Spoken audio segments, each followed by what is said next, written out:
আসসালামু আলাইকুম রহমতুল্লাহ। কি অবস্থা সবার? আশা করছি সবাই ভালো আছো। আজকে আমরা আলোচনা করব নবম এবং দশম শ্রেণীর অধ্যায় 4-এর সূচক এবং লগারিদম নিয়ে।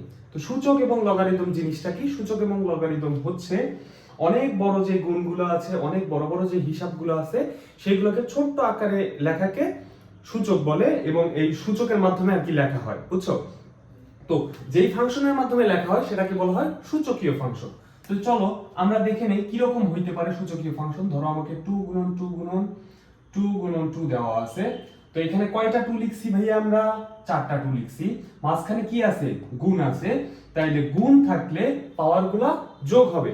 সূচকীয় ফাংশনে কি গুণ থাকলে পাওয়ারগুলো যোগ হবে কিভাবে? 2 তার উপরে 4 যাবে। এখন এইটা কিভাবে হইলো?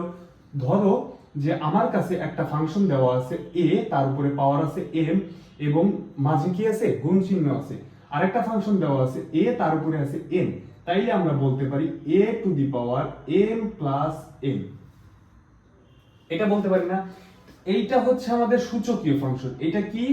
আমাদের সূচকীয় ফাংশন। ঠিক আছে, দেখো এখন এখানে 2 টু দি পাওয়ার 4 কেমনে হইলো? 2 এর উপরে কত আছে? কিছু না থাকা মানে কি? 1 থাকা। কিছু না থাকা মানে 1 থাকা। তাইলে পাওয়ার গুলো কি হবে? যোগ হবে। 1 যোগ 1 যোগ 1 যোগ 1 ইজ ইকুয়ালস টু কত হবে? 4। তাহলে 2 টু দি পাওয়ার 4 কেমনে আসছে? এই জায়গাটাতে আমরা বুঝতে পারছি। যদি সূচকীয় ফাংশনের বেজ সমান থাকে এবং মাঝে যদি গুণ চিহ্ন থাকে তাহলে পাওয়ারগুলো যোগ হয়। তাইলে সহজ হিসাবে গুণ থাকলে পাওয়ারগুলো কি হবে ভাইয়া? যোগ হবে। আমার কথা বুঝতে পারছো? গুণ থাকলে পাওয়ারগুলো কি হবে? যোগ হবে। তো চলো আরেকটা শিখাই। সেটা হলো যদি a to the power m হয় এবং মাঝে যদি ভাগ চিহ্ন থাকে, a টু দি পাওয়ার যদি n হয়, তাইলে কি হবে বলো তো? গুণ থাকলে যদি যোগ হয় তাহলে ভাগ থাকলে কি হবে? বিয়োগ হবে। সোজা হিসাব। তাইলে a to the power m minus n। আমার কথা বুঝছো?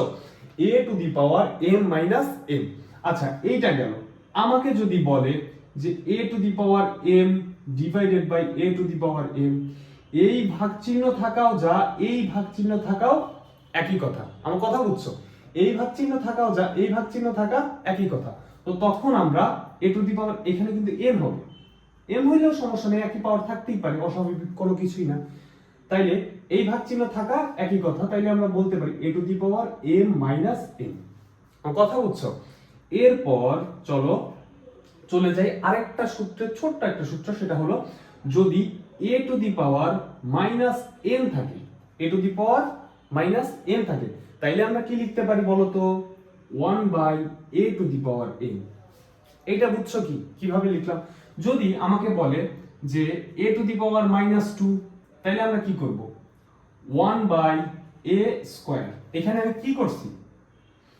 a to the power minus n, শুধুমাত্র এই উপরে মাইনাস থাকার কারণে 1 বাই লিখছি। উপরে মাইনাস থাকার কারণে, পাওয়ারে মাইনাস থাকার কারণে 1 বাই লিখছি। এবং মাইনাসের পরে যাই থাকবে সেটা এর উপরে কি হবে? পাওয়ার আকারে চলে যাবে।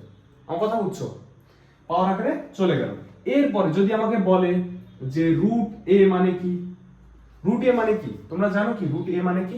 রুট a মানে আমরা লিখতে পারি a to the power half. এই রুটের মান কত? রুটের মান কত? হাফ। বুঝছো? তাহলে a to the power half লিখতে পারি।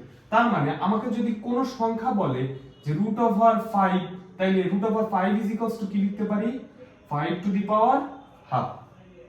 এরপর আরেকটা জিনিস দেখো, আজকের এই ক্লাসটি করলে তোমার এই সূচকীয় ফাংশনে জীবনে আর কোনো ধরনের সমস্যা হবে না।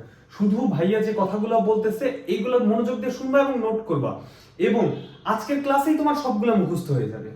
দেখো, যদি রুট ওভার a ধরো থাকলো এবং এই রুটের মধ্যে 3 বা 4 বা 5 6 যাই থাক, কি লিখতে পারবো? এইটা আমরা লিখতে পারবো 1 sorry a to the power 1 by 3। এটা বুঝছো কেমনে লিখলাম? দেখো, রুট যখন ছিল তখন 1 বাই 2 লিখছি, রুট যখন ছিল তখন 1 বাই 2 লিখছি, কিন্তু রুটের মধ্যে আমাকে যে সংখ্যাই দেওয়া থাক, রুটের মধ্যে আমাকে যে সংখ্যাই দেওয়া থাক, অর্থাৎ এই জায়গায় আমাকে যদি বলে, এই জায়গায় আমার m দেওয়া আছে, ধরো এখানে a দেওয়া আছে, তাইলে আমরা কি লিখতে পারি? a to the power 1 by m না, a to the power 1 by m, মানে রুটের মধ্যে যাই থাকবে ওইটা চলে যাবে এর পাওয়ার হিসাবে 1/m, a to the power 1/m। বুঝছো?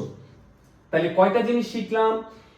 যদি বেজ একই থাকে, গুণ থাকলে যোগ হয়, ভাগ থাকলে বিয়োগ হয়, ইনভার্স ফাংশন থাকলে বা পাওয়ারে মাইনাস ফাংশন থাকলে কি হয়?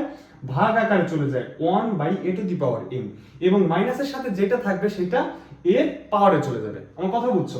এরপর কি শিখলাম? রুট ফাংশন শিখলাম। যদি রুট ফাংশন থাকে তাহলে আমরা কি করব? a to the power half দিব। যদি রুটের মধ্যে যে কোনো সংখ্যা 1 2 100 যে কোনো সংখ্যা থাকে তাহলে ওইটা পাওয়ার হিসেবে চলে যাবে। কথা ক্লিয়ার? তাইলে আমার বাদ থাকলো কি দেখো তো, ও একটা ইম্পর্টেন্ট জিনিস। ধরো আমাকে বলে দিছে যে এখানে একটা a আছে এবং এই এর উপরে 0 আছে, এর মান কত হবে বলতে পারো তোমরা? এর মান হবে হচ্ছে 1। যদি আমাকে বলে যে এই পুরো পৃথিবী দেওয়া আছে, পুরো পৃথিবী দেওয়া আছে এবং এই পৃথিবীর উপরে মান দেওয়া আছে, পাওয়ার হিসাবে দেওয়া আছে কত? 0, এই পুরো পৃথিবীর মান হবে তখন 1। যদি আমাকে বলে যে 5000, তার উপরে মান হচ্ছে 0, তার মান কত হবে? 1। তার মানে যে কোনো সংখ্যার পাওয়ার যদি 0 থাকে তার মান হবে 1। যে কোনো সংখ্যার পাওয়ার যদি 0 উল্লেখ থাকে তার মান হবে কত? 1। কিন্তু কোনো যদি পাওয়ার কোনো উল্লেখ যদি না থাকে তখন তার পাওয়ার কোনো কিছু না থাকা মানে 1 থাকা। আমার কথা বুঝছো? দেখো a to the power m into a to the power n is equals two কত লিখছি? a to the power m plus n। সোজা বাংলা কথা, চারটা জিনিস। গুণ থাকলে সূচকীয় ফাংশনে যোগ হয়, পাওয়ারগুলো যোগ হয়। গুণ থাকলে পাওয়ারগুলো যোগ হয়, ভাগ থাকলে পাওয়ারগুলো বিয়োগ হয়, ইনভার্স ফাংশন থাকলে ভাগ হয়, রুট থাকলে হাফ হয়, এবং রুটের মধ্যে যদি কোনো সংখ্যা দিয়ে দেওয়া থাকে তাহলে 1/m হয়। আর একটা জিনিস মনে রাখবা, সেটা হলো যে ধরো আমাকে হচ্ছে রুট ওভার, এখানে দেওয়া আছে হচ্ছে m, ভিতরে দেওয়া আছে a তার উপরে n, এরকম যদি থাকে a তার উপরে n এরকম যদি থাকে, তাইলে আমরা কি করতে পারি? দেখো তো a to the power n, a to the power n তার উপরে a to the power n তার উপরে 1/m এরকম লিখতে পারি না? কারণ এই a to the power m এর n এর উপরে পুরোটা তো রুট আছে নাকি? a to the power n এর পুরোটার উপরে রুট আছে না? এই জন্য এই পুরোটার পাওয়ার যাবে 1/m। আমার বুঝছো? এখন এই জিনিসটা ক্যালকুলেশনের জন্য দেখো একটা সূত্র মিসিং করে আসছি, সেটা হচ্ছে যদি আমাকে কোনো একটা সংখ্যা a দেওয়া থাকে, এর পাওয়ার যদি m হয় এবং এর উপরে পাওয়ার যদি n হয়, তাইলে দেখো পাওয়ারের উপরে পাওয়ার থাকলে কি হবে? গুণ হবে a to the power m n। বুঝছো? a to the power m n। তাইলে এই জায়গায় আমরা কি লিখতে পারি? a to the power n, a to the power n into 1/m, অথবা কি লিখতে পারি? a to the power n/m। দেখো তো nটা যদি এটার সাথে গুণ হয়, একের সাথে গুণ হলে n ই থাকে, এই এর উপরে পাওয়ার যাবে n/m। বুঝছো?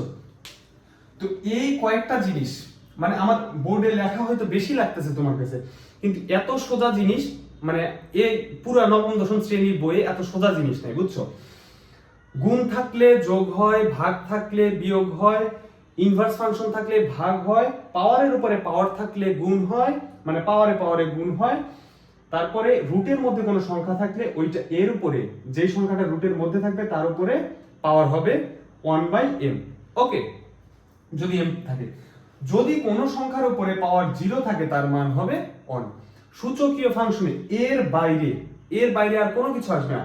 যে এমসিকিউ আসে তোমাদের, যে এমসিকিউ আসে, এই এমসিকিউ এর জন্য এইটা অনেক গুরুত্বপূর্ণ, 99% গুরুত্বপূর্ণ এটা। আচ্ছা 99 না, 100% দিয়ে দাও, 100% গুরুত্বপূর্ণ। এই যে এগুলো লিখছি এমসিকিউ এর জন্য 100% গুরুত্বপূর্ণ, এবং এই এতটুক জানা থাকলে তোমার ধরো 50% এমসিকিউ কভার।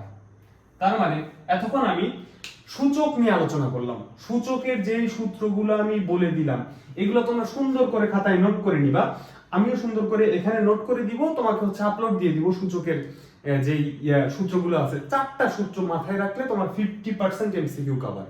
ওকে, তাইলে আমরা আজকের ক্লাসে শিখলাম এর উপরে পাওয়ার গুণ থাকলে পাওয়ারের যোগ হয়, ভাগ থাকলে পাওয়ারের বিয়োগ হয়, ইনভার্স ফাংশন থাকলে ভাগ হয়, আবার a to the power m two the power n অর্থাৎ পাওয়ারের উপরে পাওয়ার থাকলে পাওয়ারগুলো গুণ হয়। কথা ক্লিয়ার?